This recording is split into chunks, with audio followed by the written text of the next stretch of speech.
I don't know if that's a good idea. Unless something like really crazy happens and I knew it, something sketchy's going on. What actually is happening? It really was just weird. Hey you guys, so if you've seen one of my earlier videos, I read my very first ARC, The Curse of the Cheval Malais by E.E. Byrnes, and I loved it so much that I was like, I must read more advanced reader copy books. And so you're going to be seeing a series of these forever and ever and ever, as long as I keep reading advanced reader copy books. And the next one that I got is Outside by Shalini Boland. Now, I don't think that this is actually a new release. I think it's like a rebranding release or something like that, because the whole series is already out, but I definitely know there's a new cover, and so maybe that's why I'm thinking it's a rebranding release, and I'm very excited to read it. I've cracked into it. I'm 10% in, and let me tell you what it's about super quick. So Riley lives inside the perimeter, which is this isolated section of safety and law inside a dystopian or post-apocalyptic future world where outside of these little pockets of safety, there is no law, and it's wild. But one day the perimeter is not so safe because Riley's younger sister Sky is murdered, and now Riley wants to go find the killer. I really like the premise. I really like where this is going. I am always for jumping out into the unknown, into this wild, wild world, and tracking somebody down. I just like tracking for whatever it is. It could be because somebody's lost. It could be just somebody's got, you know, medicine for some futuristic whatever. I just like tracking. I like looking for somebody in the wilderness. That is always so much fun, and I'm about to get into that section.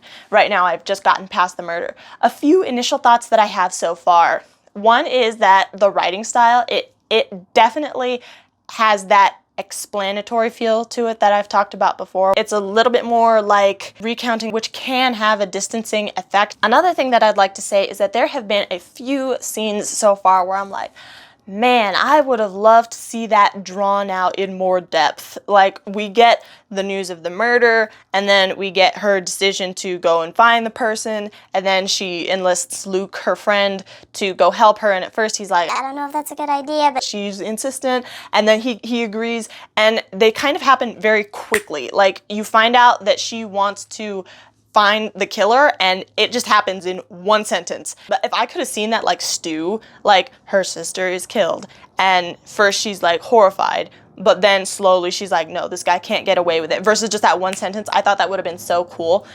The thing is that with that kind of like speedy pacing, which I don't think it would harm it to be drawn out some more, but with that speedy pacing, there's gonna be like a lot of scenes, and so I have that definitely to look forward to.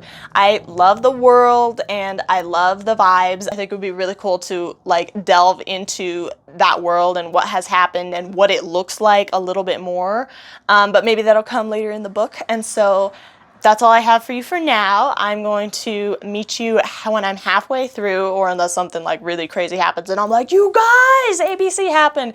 But if everything just keeps going, I'll meet you halfway, and then I'll tell you at the end what I thought. All right, see you in a second. I am back. I am halfway through Outside, and let me tell you, I am really, really enjoying these characters. I love Riley. I love Luke. They are just, like, Riley is such a believable character, how she has this mission, but when she goes out into the real world, she, like, has no idea what's going on. It's really overwhelming. She's been in kind of, like, this relative bubble compared to what has been going on to the rest of the world, and then Luke has a little bit more experience, so she is, like, dude, what's going on? You gotta help me out. I literally don't know what's happening. So she felt like very real, but still very determined as she goes to find this guy who killed her sister. And then Luke is just always there for her. He's just a really nice person, and that's a really nice thing to read. He is really supportive, and I appreciate that. I really do. Things have definitely escalated. What's nice is that what's nice is that there doesn't feel like there are so many, very many at all, if any at all, I can't think of any off the top of my head, scenes that kind of just come and disappear and don't really seem to like add anything. Everything like is moving at a really decent clip, and I really like the pacing. I will say there are some times where it like slows down a little bit just because of the way that the story is told, like as a summary of something or a certain scene that's going to wind up being important later, but not very much just happy stuff seems to be happening at the moment. I'm trying to not put in spoilers. But yeah, I'm pretty happy with the pacing. Some new factors have definitely come up, a little bit more intrigue. I'm not going to say anything because of spoilers. I am just going to say I knew it. I knew that situation was far too happy for it to just be happy. I was thinking one of two things. I was thinking these people are way too nice to actually be existing in the apocalypse, or something sketchy's going on. And I was right. And so I'm very happy about that. And so that has kind of thrust it into the next part of the story, which is, I think, going to be like the second half and the climax and everything. I am going to say there have still been like a few parts I can think of in my head where I really would have appreciated actually seeing something versus just being told that it happened kind of in passing. I would have replaced some other scenes that were still like relatively important, but maybe not as much, or just added more scenes or whatever. Like, for example, there's a reference to someone who is going to wind up being very big as an antagonist inside the second half of the book. But he's only like kind of mentioned like, oh, I've heard of this guy halfway through. And I'm like, what do you mean you've heard of him? I haven't heard of him. Why didn't you let me in on this? Whereas if it had just been like mentioned, just brought up kind of a little bit beforehand, I thought that would have been really nice and really fun. The guy who's going to wind up being a pretty big antagonist, he has instituted this cult that he is hiding under the name of Christianity. And I see this trope a lot and it frustrates me. Now, don't get me wrong. I know there are people who take what they say is the Christian faith and they distort it into something that is not the Christian faith, and they do things that are opposite of the Christian faith. And I'm not saying ignore it, I'm saying acknowledge it.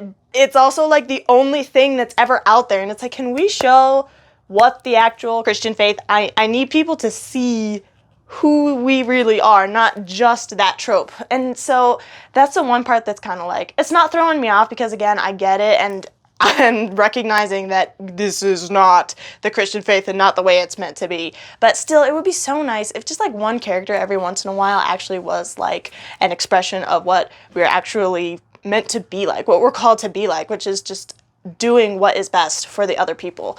There's a second storyline, a second point of view, and I'm like really wondering where on earth it's going to go. Those tend to be the parts where it slows down the most, where I'm like, what actually is happening? So in Luke and Riley's storyline, the pace is a good clip. But then there's this other storyline through a character named Eleanor who's from before, but and she experiences how the world descends into a apocalypse or post-apocalypse. And it's a really interesting story, which I enjoy. But Eleanor's storyline, I can't figure out. At first it seems like just regular schoolgirl kind of angst, and kind of romance even, which there were a couple scenes where I was like, I'm not looking at this, I don't know where it's going. But then after that, then the end of the world starts up.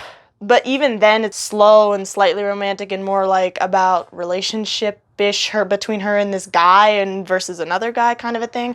So I don't know where that's going to go and how it's going to... I feel like at the end, like toward the end, it's going to blow up in my face like, oh, that's why I read all of that. I get it now, but it hasn't hit me yet, but it's going to. Those are my thoughts. I am excited to keep going. Almost done. It's a really fast read, which I really appreciate. And I will come back when I have finished reading it to give you my final thoughts. All right, thank you so much. See you in a second.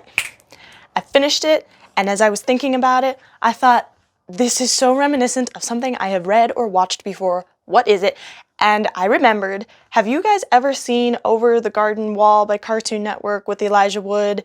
That was what it was like. I thought, and I said in the last segment, I thought that when I got to the middle part, and there was that part with the guy that I thought was going to be the big antagonist, I thought we were going to go forward with that specific conflict from there for the rest of the book, but I was wrong, and I was pleasantly surprised because it caught me off guard. And the reason I said that it was like Over the Garden Wall is because it didn't hit one spot and then keep moving forward. It was traveling on this journey, one weird thing happens, resolve it. Keep traveling.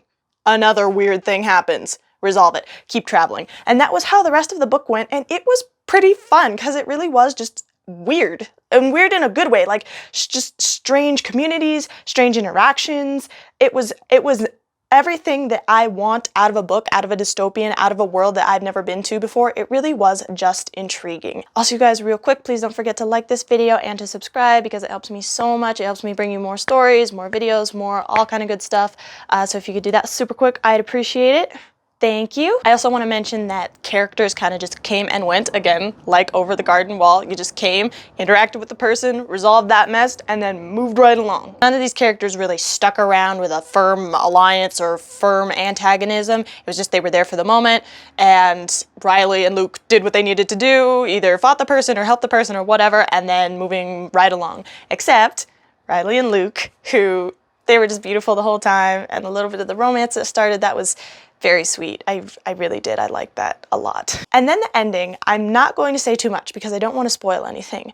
I am going to say that it certainly wasn't what I was expecting, which is a nice surprise.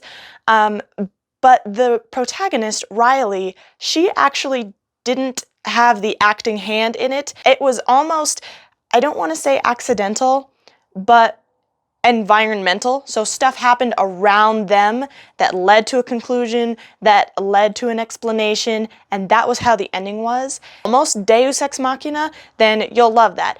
I tend to prefer when the protagonist is the one who actually does the final thing at the end, but honestly, this one I wasn't entirely mad at. I wasn't mad at it just because it was so unexpected, and I like when books throw me off. So, and you remember when I said there was that other subplot that I just knew it was going to come together at the end, but I couldn't figure out why?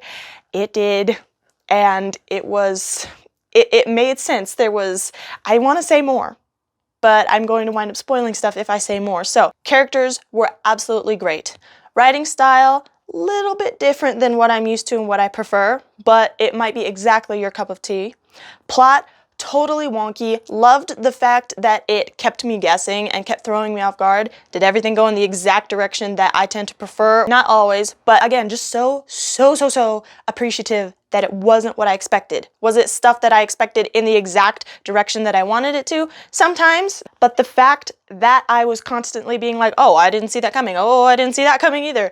That was just golden, and I appreciated it so much. So go ahead and check out Outside by Shalini Boland. That's it for my next ARC reading of Outside. I got more coming for you. Thank you so much for being here today with me, you guys. Always have a great day. Go live your own story, and God bless. Bye-bye.